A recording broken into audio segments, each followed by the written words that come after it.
The virus that causes coronavirus disease is spreading in some of our communities.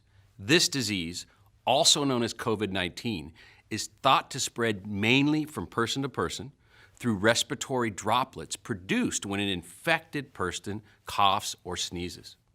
These droplets can spread to the mouth, nose, or hands of people who are nearby, or possibly be inhaled into the lungs. Take steps to lower your risk of getting sick. Here are some things you should do. Wash your hands often with soap and water for at least 20 seconds. You can also use hand sanitizer that contains at least 60% alcohol. Take extra measures to put distance between yourself and others. Avoid close contact with people who are sick. Stay home if you're sick, except to get medical care. If you have severe symptoms, please call 911. Cover coughs and sneezes with a tissue or the inside of your elbow. Only wear a face mask if you're sick and around other people, or if you need to take care of someone who is sick. Clean and disinfect frequently touched surfaces. Older adults and people who have severe chronic medical conditions like heart or lung disease or diabetes are at higher risk for more serious illness from COVID-19. This group should consult with their healthcare provider about additional steps to stay protected. For more information on COVID-19, please visit cdc.gov/COVID-19. Let's work together to protect ourselves, our families, and our communities.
The numbers of people who have been infected by coronavirus can sound alarming, but there are things we can all be doing right now to protect ourselves, as I learned during an afternoon with a leading figure in the fight against emerging diseases.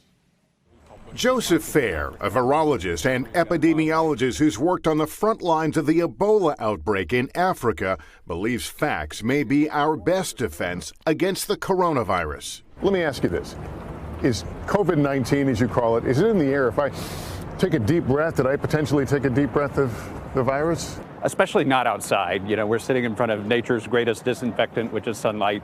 The UV light inactivates the virus. So around all these people, I'm relatively safe? Absolutely. You need to come into direct contact with it, either by someone coughing or sneezing and those droplets landing on your face, your eyes, nose, or mouth, or you've touched a surface and then you yourself touch your face, nose, eyes, or mouth. And with that in mind, we set out to explore how to best protect ourselves from the virus. So public transit makes a lot of people nervous. I mean, This car is going to move. Usually there's not a seat. Usually in close proximity. And you're going to hold Again, on. I'll hold it with a tissue. If I don't have a tissue with me, I'll usually do an arm hold like this. Just to keep my skin from contacting it. But, you know, this idea of being 6 feet away from people, that's not going to happen on a in bus here. or train. Right. And that's why it's up to the individual. You know, you've got to cover your mouth when you cough or sneeze with your sleeve, ideally. We know just from studies from San Francisco's metro that a lot of antibacterial resistant pathogens, et cetera, last on these surfaces for a very long time.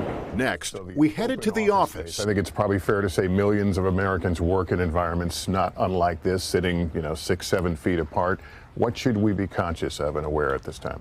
We know just from slow motion video of coughing or sneezing that your average sneeze or cough can expel droplets that will travel anywhere from 3 to 6 feet, which is your average office space distance from your other employees. Ideally, you'll have tissue or some hand sanitizer next to you. You'll be able to reach quickly, grab a tissue, use it to cover your mouth when you cough or sneeze, immediately dispose of that tissue. Don't put it on the desk. Don't put it on the desk. Wiping the keys down. And routinely disinfect your personal workspace, he says. Everything here would be what we call a fomite, or a surface that can carry an infectious virus for up to 9 days in the case of coronaviruses.